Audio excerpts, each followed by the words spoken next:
کیوں اتری؟ اس کے اترنے کی وجہ کیا ہے، سبب کیا ہے؟ سماعت کریں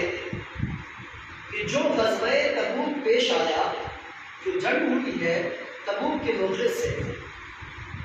تو اس غزوہ تبوک میں جو ہے مدینہ منورہ کے کچھ مومنین جو تھے، یعنی مدینہ منورہ کے مومنین کی ایک جماعت، ایک گروہ جو ہے اپنے کام میں مصروفیت کی بنیاد پر، مشغولیت کی بنیاد پر اس جنگ میں شریک نہ ہو پائے، اس غزوہ تبوک میں جو ہے شریک نہ ہو پائے۔ اور جو ہے معاملہ کیا ہوا کہ جب حضور اکرم صلی اللہ علیہ وسلم اپنے تمام مجاہدین کے ساتھ غزوہ تبوک سے واپس تشریف لائے، تو پھر کیا ہوا کہ آپ نے دیکھا کہ جو لوگ نہیں شریک ہوئے تھے وہ لوگ مسجد نبوی کے اندر اپنے اپنے جسموں کو جو ہے ستونوں سے، کھمبوں سے جو ہے باندھے ہوئے، کیا ہے باندھے ہوئے۔ پھر اس کے بعد حضور اکرم صلی اللہ علیہ وسلم نے معائنہ کیا، جائزہ لیا، پھر آپ نے دریافت کیا کہ آخر میں کون لوگ ہیں اور اس طریقے سے کیوں بندھے ہوئے، آخر وجہ کیا ہے، سبب کیا ہے؟ تو لوگوں نے عرض کیا یا رسول اللہ صلی اللہ علیہ وسلم، ان کا قصور یہ ہے کہ یہ لوگ جو ہے کام کی مصروفیت کی وجہ سے غزوہ تبوک میں شریک نہ ہو سکے، تو یہ لوگ جو ہے اب شرمندہ ہیں، نادم ہے، ان کی توبہ قبول فرمائے۔ اور لوگوں نے یہ کہا تھا کہ ہم تو یہ جو بندے ہوئے ہیں ہمیں جو ہے حضور اکرم صلی اللہ علیہ وسلم اپنے دستے مبارک سے کھولیں گے، سبحان تبھی ہم کھولیں گے، تو ورنہ ہم جو ہے بندے رہیں گے۔ جب حضور اکرم صلی اللہ علیہ وسلم نے جائزہ لیا تو جب پوچھا، جب لوگوں نے بتایا تو آپ نے فرمایا خدا کی قسم میں اس وقت تک نہیں کھولوں گا جب تک رب کا حکم نہ آ جائے کہ کھول دو، میں اس وقت تک نہیں کھولوں گا۔ خیر ان کی توبہ قبول ہوئی اور اس کے بعد جو ہے انہیں کھول دیا گیا۔ پھر اس کے بعد جو ہے وہ لوگ جو مال اکٹھا کیے تھے، دولت اکٹھا کیے تھے، اس جنگ میں جانے جب نہیں گئے تو جس کی وجہ سے نہیں گئے، جو مال اکٹھا کیے تھے وہ سب ایک جگہ جو ہے جمع کیے اور اس کو لے کر حضور اکرم صلی اللہ علیہ وسلم کی خدمت بابرکت میں لے کر آئے اور فرمایا یا رسول اللہ صلی اللہ علیہ وسلم، اسی مال میں مصروفیت کی بنیاد پر، مشغولیت کی بنیاد پر ہم لوگ آپ کے ساتھ جنگ میں شریک نہ ہو سکے، لہذا آپ یہ مال بطور کفارہ قبول فرمائیے، بطور کفارہ جو ہے وہ حاصل ہے، آپ کی خدمت ملے۔ تو اس کے بعد جب اتنا کہنا تھا تو اللہ کے رسول صلی اللہ علیہ وسلم نے ارشاد فرمایا مجھے اس کے لینے کا حکم نہیں دیا گیا، اتنا کہنا تھا اسی وقت یہ آیت کریمہ نازل ہوئی اور آپ نے فرمایا ہے میرے محبوب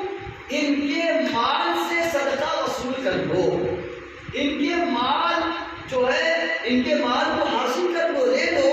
اور ان کے لیے دعائیں خیر کرو، ان کے لیے دعا کرو، اس لیے کہ کچھ بھی ہو کیسے بھی ہو لیکن ہے تو تمہارے خلاف، تمہارے اگر آپ ہی نہ ان کے ہوں گے تو پھر کون ہوگا؟ سبحان اللہ، سبحان اللہ۔ فرما دیجیے انہیں پاک کیجیے، ستھرا کیجیے اور ان کے مال کو وصول کر لیجیے اور ان کے لیے دعائیں کریں، کیونکہ دعا جو ہے ان کو دعا ملے گی ان سے ان کو سکون حاصل ہوگا، سکون میسر ہوگا۔ تو اب دیکھیں اس آیت کریمہ کے ذریعے ہمیں کیا درس مل رہا ہے، کیا سبق مل رہا ہے مومنین کو؟ ایک تو درس یہ ملتا ہے کہ انسان کتنے بھی اعمال کرے، انسان خوب روزہ رکھے، زکوٰۃ دے، اعمال صالحہ کرے، حج کرے، لیکن سب کی قبولیت کی وجہ جو ہے نبی کون صلی اللہ علیہ وسلم کی توجہ ہے۔ اگر نبی اپنی توجہ نہ فرمائے تو وہ چیز قبول نہیں ہوتی۔ کیوں؟ اور ایک دو بات یہ معلوم پڑی اور دیکھیں اور کیا باتیں کیا معلوم پڑ رہی ہیں، ہمیں کیا درس مل رہا ہے؟ ایک درس تو یہ مل رہا ہے کہ صحابہ کرام کا بھی عقیدہ تھا، ان کا بھی یہ ماننا تھا کہ اگر نبی نے ہمیں کھول دیا تو ہم جو ہے پاک ہو جائیں گے، ستھرے ہو جائیں گے، ہمارے گناہوں کو رب قبول فرمائے گا، کیونکہ انہی کے ذریعے سے جو ملنا ہے وہ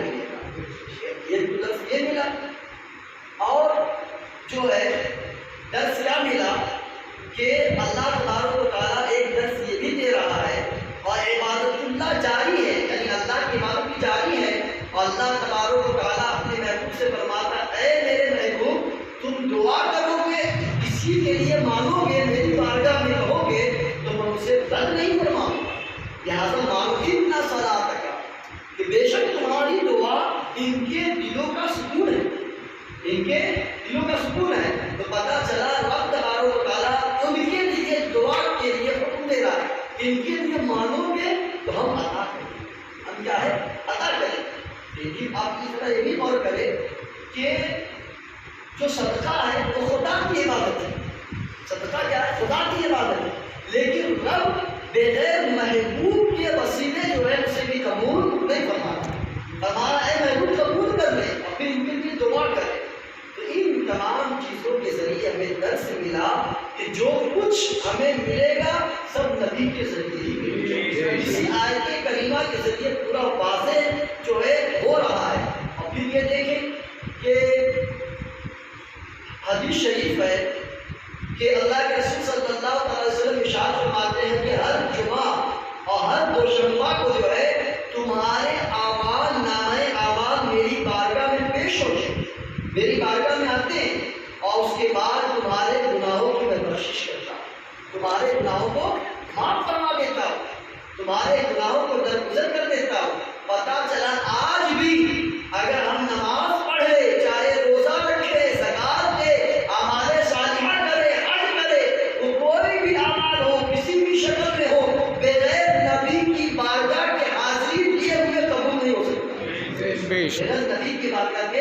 حاضری کے قبول نہیں ہو سکتا ہے۔ تبھی تو سرکار مفتی اعظم ارشاد فرماتے ہیں میرے اعمال کا بدلہ تو جہنم تھا، میرے اعمال کا بدلہ تو جہنم ہی تھا، میں تو جاتا مجھے سرکار نے جانے نہ دیا۔ اپنی گفتگو کو یہی ختم کرتا ہوں، ہمارے